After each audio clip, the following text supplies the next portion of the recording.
So bring home those donut earrings and bring home so much good to your community. Goodwill. Bring good home. Brought to you by Goodwill and the Ad Council. KSJE is proud to support the 2x2x24 Sassy Run.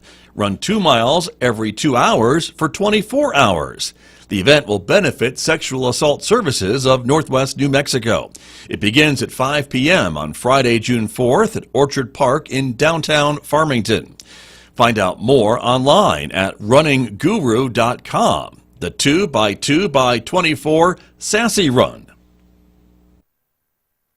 KSJE is supported by San Juan Regional Medical Center, here to meet your urgent and emergent medical needs, whether they are COVID-19 related or not.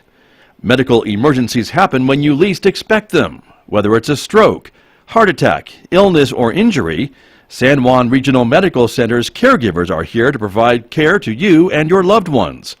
Find out more online at sanjuanregional.com.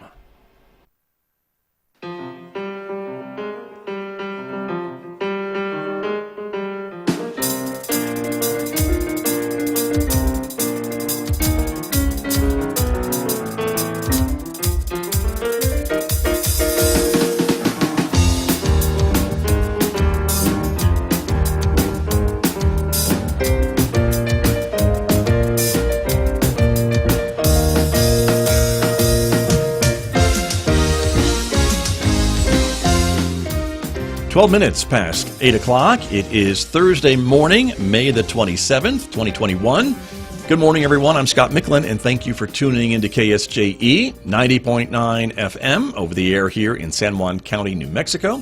103.3 FM over the air in Durango, Colorado, and of course we're streaming everywhere this morning from our website at ksje.com. Welcome also to our viewers who are watching this visual radio program. The video is streaming live today to the KSJE Facebook page, our YouTube channel, and our Twitter account. So we're glad that you are with us this morning, however you found your way to KSJE today.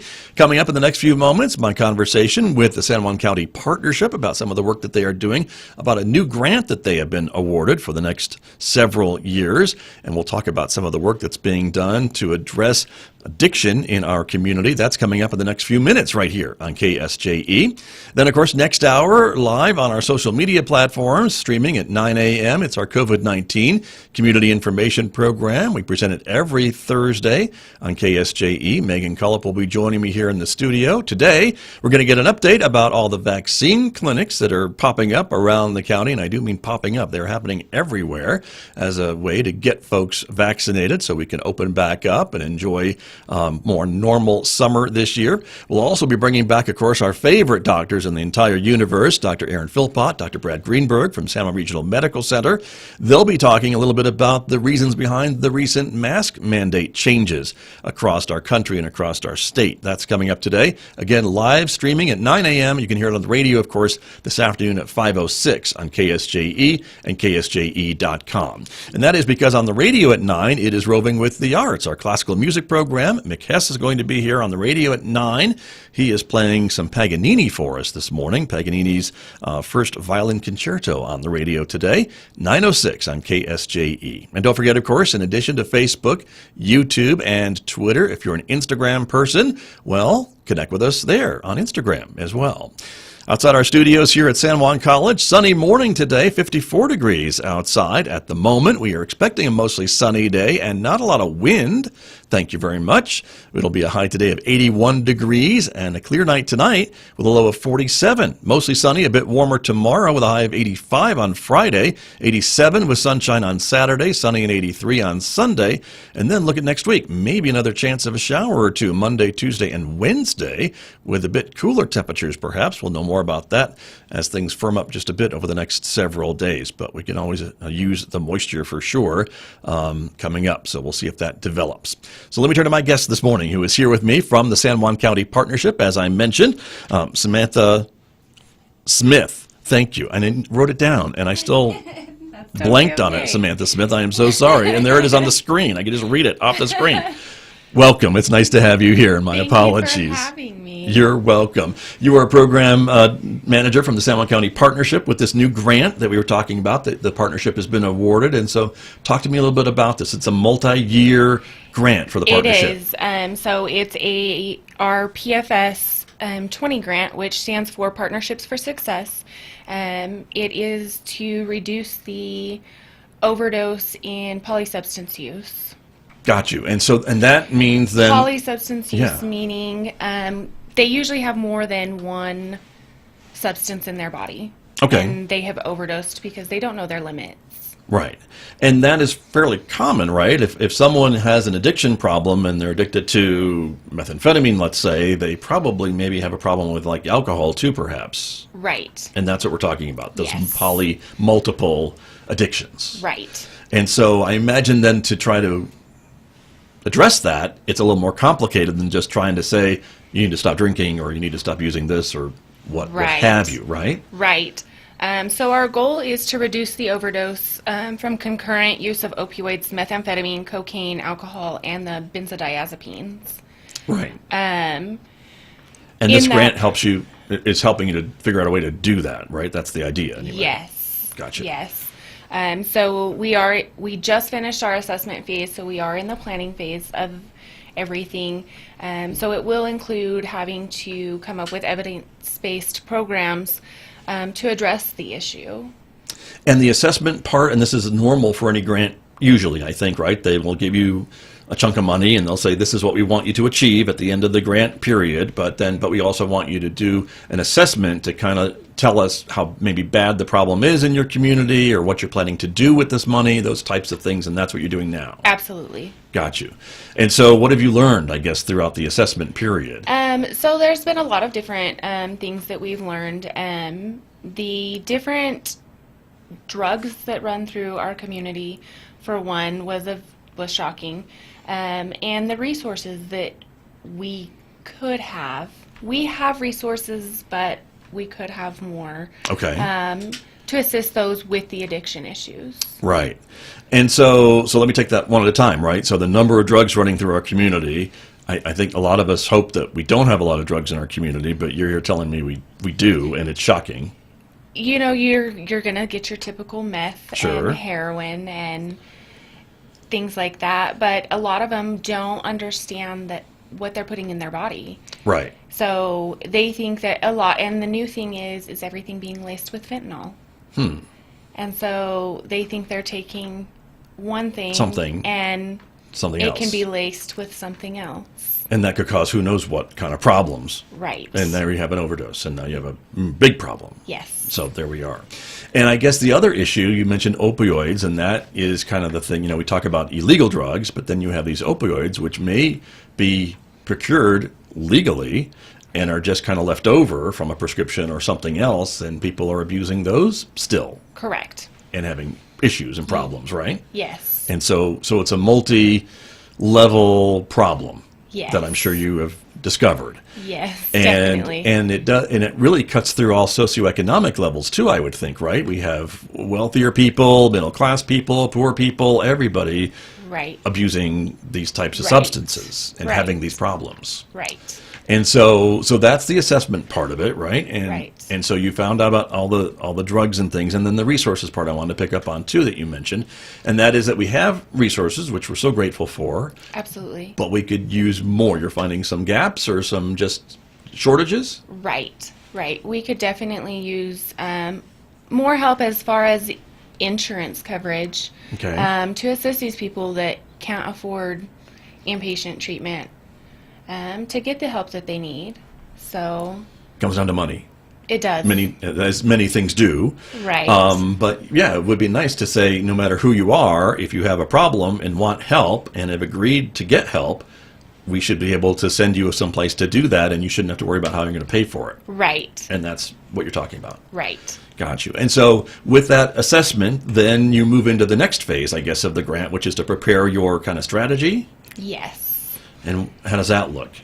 So right now we have more interviews to conduct within the community just to get a different perspective as far as community-wide and what they think our issues are. Right.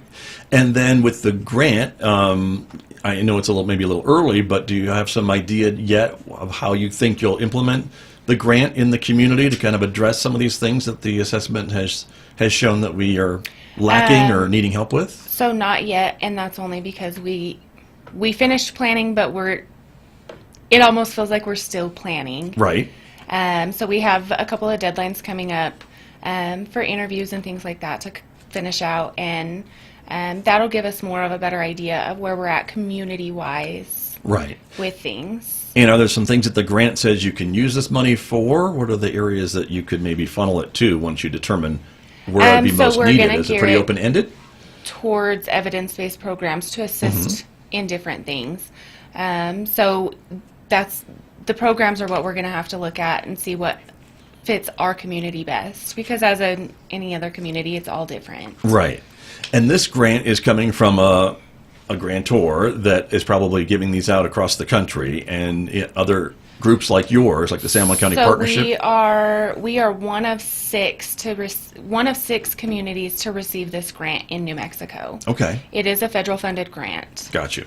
And so, but I guess the important thing is that they kind of leave some of these decisions to you and to the San Juan County Partnership to say, we trust you to know how best to serve your community with this money to come up with these programs that are unique to your community. Right. So we do have guidelines that we have to follow in how Sure. we spend it and things of that nature, but they do also give us that opportunity to say, okay, this is what's going to fit best for our community. Right. They're not just saying, for all you 6 communities in New Mexico, do it this way. Right. They're saying, And this grant is actually specifically geared towards 25 to 64-year-olds. I see.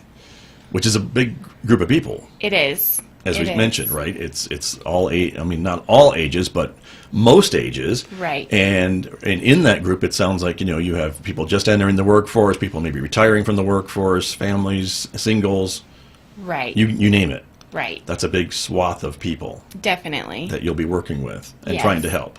Yes. So, and this is a 5-year grant, Yes. we mentioned.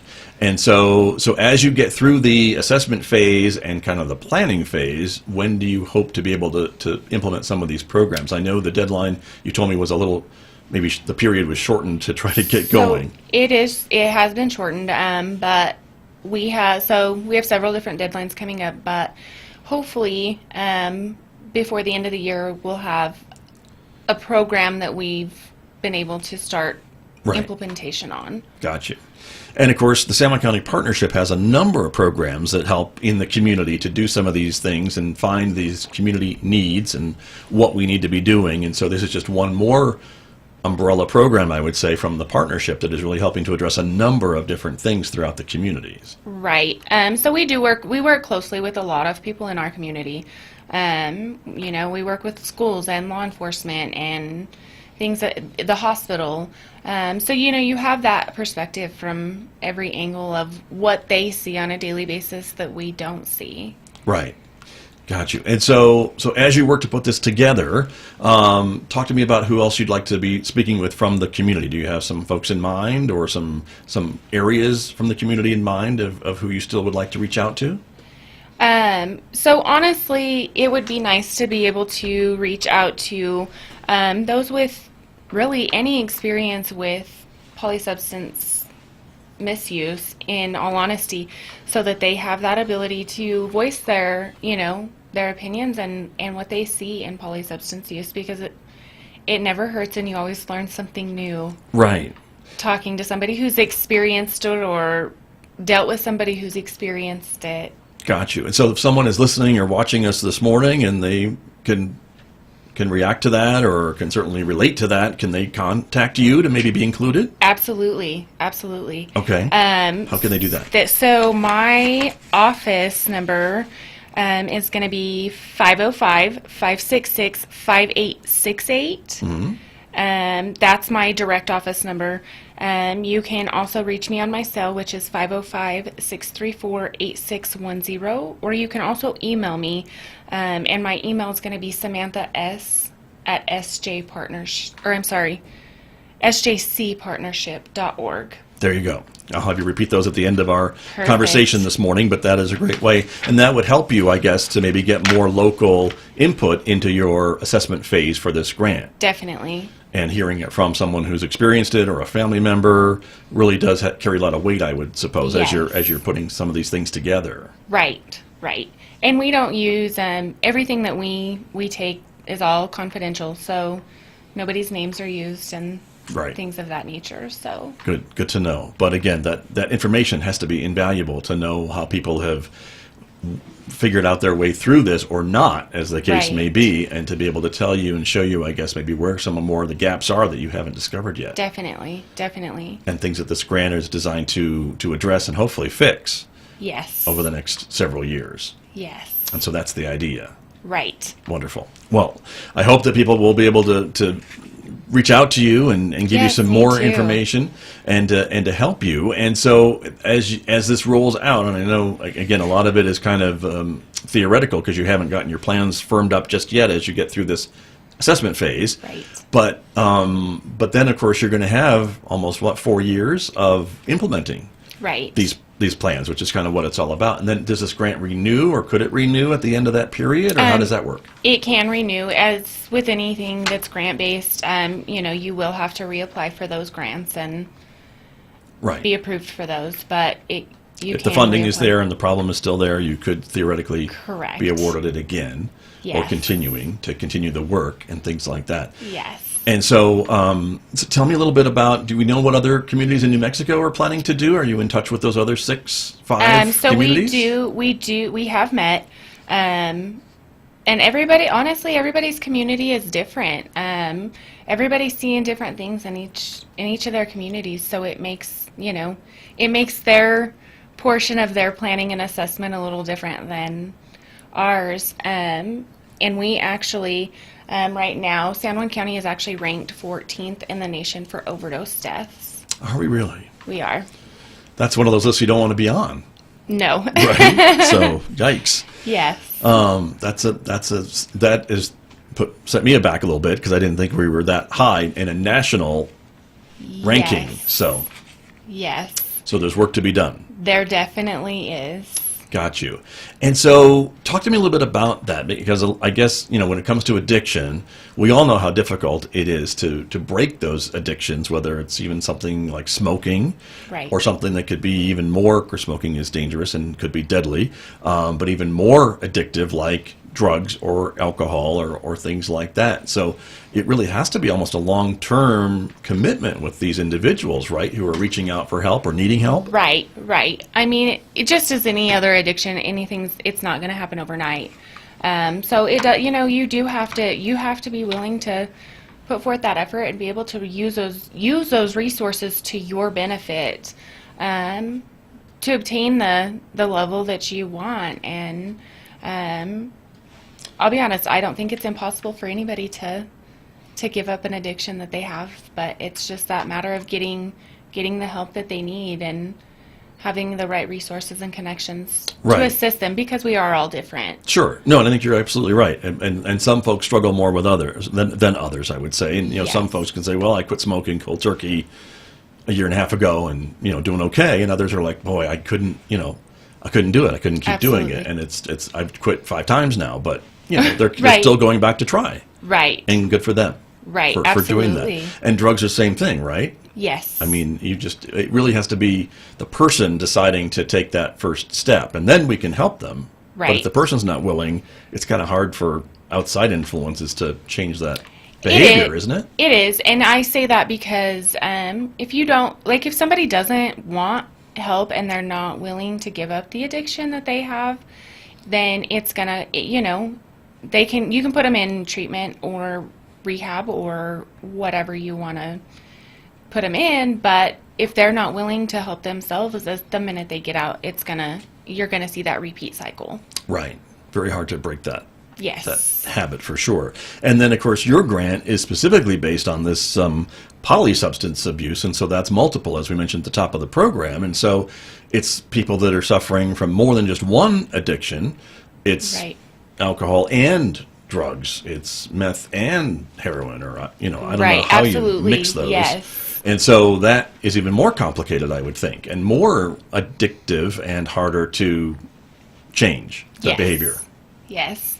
Because you're not only facing, one addiction, you're facing multiple, and whether that's alcohol and meth or alcohol and heroin, just in some of the different interviews that we've already conducted, it's always trying to reach that higher high to numb the trauma that they're facing or that they have faced Right. in their life. And that's, I guess, an important understanding, too, of where these folks are coming from, is that a lot of these folks who suffer from these addictions and these multiple addictions have been through horrible things in their lives, Right. or they're still scarred by these things, and that is what they reach out to cope, I suppose. In some cases, not all, but some. Yes. maybe even most, I A don't lot know. of people that have some form of addiction like that have had some form of trauma, whether it was youth or as an adult. They've all had some form of trauma. Right.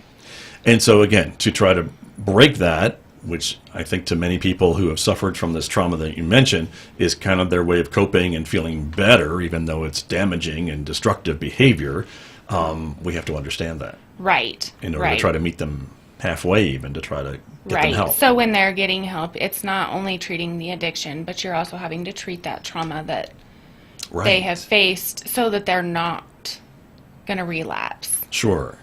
And I've heard, too, that sometimes another difficult part of breaking these addictions is, just the people that you hang out with. It could be your family, and if they're drinking or they're doing drugs and you're living in that house, how can I not do that stuff? Or how can I not be exposed to those behaviors or things along that? Or if I'm hanging out with my friends and every weekend they're getting high, then how am I supposed to sit in the corner and stay sober?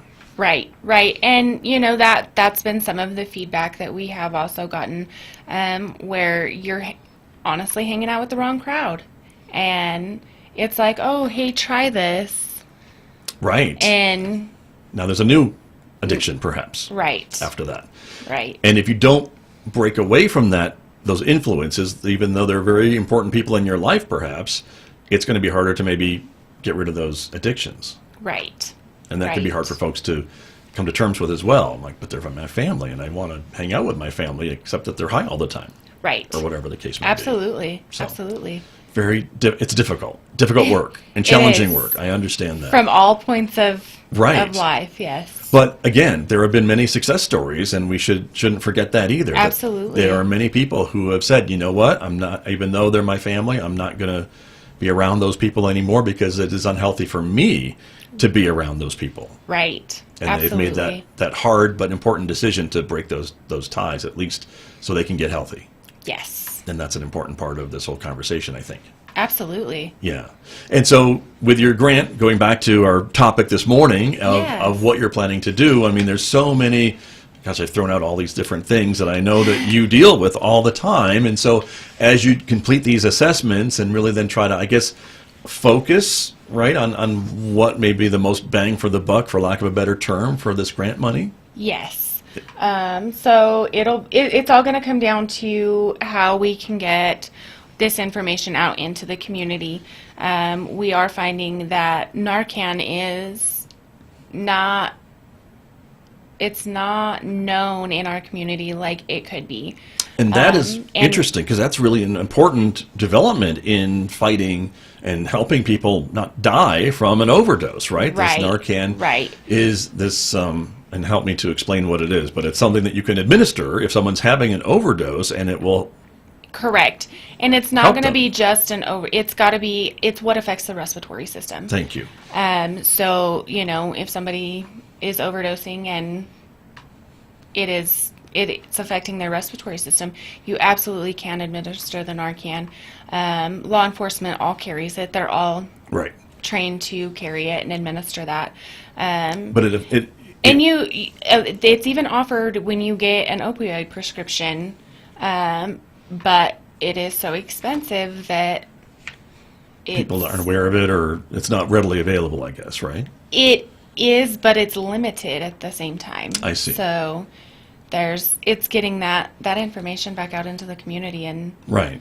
Because it really saves lives. I mean, It does. I mean, if you're stop breathing, it will start you breathing, right? Yes. And that is what's so amazing. And, without it, there's not really much more that can be done short of getting you to a hospital or emergency department. Right. And so that's why the police have it, so that if they see someone on the street that is suffering possibly an overdose, breathing problems, stopping breathing, they can administer that right away in the field and reverse that overdose.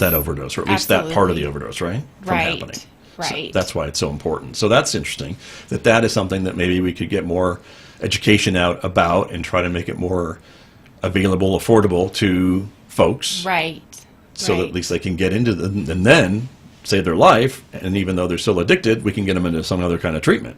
Right. But the fact is they're still breathing and alive. Absolutely. To go to that treatment. Definitely. Gotcha. Definitely. What are some of the other things that maybe could be done or that you're thinking about? That's one really important one for sure. So we've just had a lot of discussions as far as trying to figure out what the community needs more than anything. Back between the years of 2015 to 2019, there was 113 overdose deaths in San Juan County, which doesn't seem like a lot in a 4-year period, but it really is. It really is, yeah. And we were talking about an article that was out in the media just recently about during COVID. Yes. We've seen more overdose deaths during Definitely. COVID, haven't we? COVID has played a huge role in an increase in our overdose deaths, which is actually where we became ranked 14th in the nation for overdose deaths. But as we all know, COVID has played a huge factor in a lot of different aspects in life, and it's taken a mental toll on everybody. So True. Right. And if folks were maybe, enjoying a glass of wine before COVID, and maybe during COVID it became more than just a glass of wine, it maybe became half a bottle of wine or more, who knows.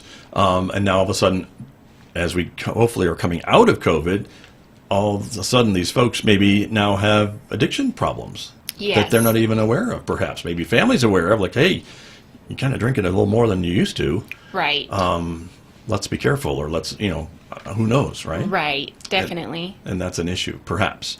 And not in our community. I know there's many other communities that are suffering the same types of things. But but certainly from the stats you shared, San Juan County seems to be up there, unfortunately. Yes. And so that's difficult. And that's something that we're glad that the partnership is dealing with to try to correct some of these problems or reverse some of these trends. Right. Right. And that's what this grant can maybe help us do. It's just getting it out there and making people aware of, the resources that are readily available, and understanding that there is help, and help for not only their addiction but the trauma that they have faced. Right. And that's another important part. And as we mentioned, it really takes that individual to come around and say, okay, it's time for me to get some help for this. I'm not getting rid of it myself. Definitely. And it's understandable, and it's okay to ask for help. Absolutely. Absolutely. Good. San Juan County has some really good resources. They really do. It's just being able to access those resources, because they're not talked about and not just widely known, and something that you can Google or look up on. True. Line. Exactly. And I think, for many of us, we don't think about this overdose problem because we don't really hear about it. It's not like it's all being reported. It's not like 100 people overdose on the same day. It would be a humongous news story. Right. But it happens once a week and twice a week, and we don't always hear about it in the media. And so it's one of those problems, and unfortunately probably doesn't get the attention that it readily deserves in order to at least get help to these individuals. Right. So that's important. Well, before we run out of time, would you repeat the ways to get a hold of you if folks would like to reach out and say maybe they know someone or they themselves have suffered an addiction and maybe could be part of your assessment and be anonymous but still share their stories and their challenges with you? Absolutely. So my office number that goes directly to my office is going to be 566-5868. My cell is 505-634-8610, and my email is going to be samanthas@sjcepartnership.org. There you go, at the San Juan County Partnership. And if you didn't catch all that, you can just Google San Juan County Partnership and call the main number, and I bet they can get Absolutely. get to you that way too. Yes. So, wonderful. Samantha Smith, thank you for coming in this morning to talk Thank about you this for having exciting me. grant opportunity, and we'll look forward to hearing back from the important work that you're going to be doing. Yes, definitely. Please come back and give us an update. Thank you. You're very welcome. That is Samantha Smith from the San Juan County Partnership, my guest this morning here on KSJE.